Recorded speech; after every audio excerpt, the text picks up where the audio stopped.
Hey guys, I'm back today, and today I wanted to address something that's been recently requested quite a few times in my YouTube videos, the topic of consistency and why I think it's completely overrated. So the first couple of times it was requested on my channel to do a video on how to stay consistent, I literally thought that whoever was requesting it had posted it on the wrong YouTube channel, because I was almost laughing to myself saying they must have the wrong person. The reason I feel that consistency is overrated is because I see this over and over again, not only in my life but in friends, family members, you guys, when I talk to you guys privately, and even now in my clients, as consistency being the #1 thing you guys want to work on. And here's the connection that I've made. In my own life, every time I've tried to do something that was not in line with my core values, my core mission statement, even before I knew what that was, my soul and my entire being has resisted that thing.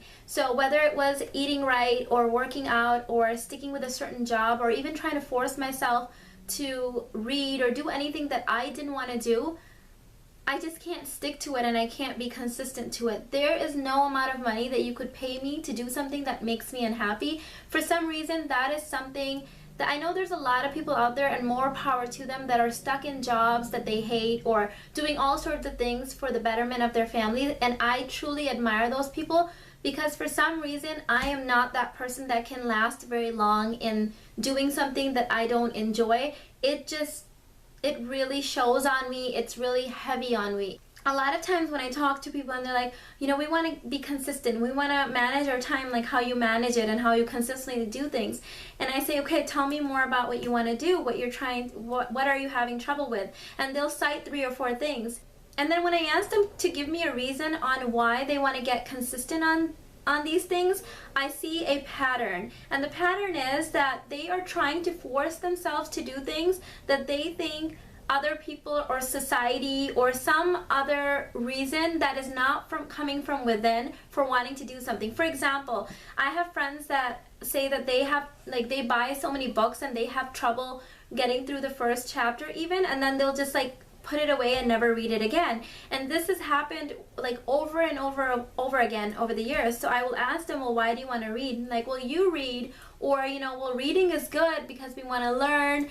And when I ask them, do you enjoy reading? And they say, no, we hate reading. There's a couple reasons for that. They're reading the wrong type of things that are not in line with their interests. So of course, they're not going to get through a book. I read an average of a book and a half a week, but there's so many books that I start that I don't finish because I realize I don't like them. I don't like the writing style. I don't like the content. It wasn't what I expected. And so I let it go. I never force myself to read something or do something that is not consistent with, that is not in line with who I am, and that will not bring me joy. So when I find out that they're trying to force themselves to read either things that they're not interested in, or they just don't enjoy reading in general, I either direct them, why don't you start reading things that you enjoy? Even if it's frivolous things, read what you enjoy. Fall in love with the act of reading first, instead of trying to force yourself to read something that you don't enjoy. Or secondly, I say, if you hate reading in general, why don't you explore other options? Instead of reading, you can listen to audiobooks. You can be, if you have a long commute at work, you could be listening to a book on your way there or on your way back. Even at home, sometimes I do audiobooks instead of reading, and what I'll do is I'll play the audiobook while I'm cooking or cleaning or doing something that I have to do anyways while the book is playing, and that way I finish through the audiobook and enjoyed the task that was typically mundane, but I got through it. So think outside the box. Maybe audiobooks aren't for you. Well, maybe you can, if you want to read a particular book, you can maybe read the summary of that book. Maybe you can find a summary on YouTube where there's so many YouTubers that do this, where they'll read a book and then they'll summarize the book in 4 minutes or less. Maybe that's what you want to explore.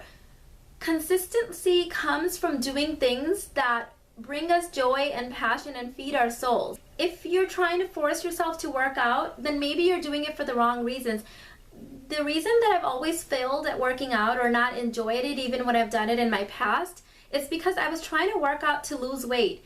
And there's no amount of exercise that could have outdid my bad diet at the time. So that's why I didn't enjoy it, because there's no way that I was ever going to catch up. If I was eating 2,000, 3,000 calories of unhealthy foods a day, there is no amount of exercise that's going to burn that fat and that, or undo that damage. So that's why I never enjoyed it. Now when I retrain my mind to think I don't want to work out to lose weight, I want to work out for health, for strength, and to for beauty, or just like toning myself up. Now I only work out 20 to 30 minutes and I get satisfaction and joy out of it, because my whole mindset has changed. It's not like a negative thing that I'm forcing myself to do to undo that cake that I had, or to undo that bad meal out. Now I'm doing it for a completely different reason. I've unhinged that negative association to it. You're trying to do something and you find that you're not consistent with it, ask yourself some important questions. First of all, why are you trying to do this? What's your mission? What's your goal?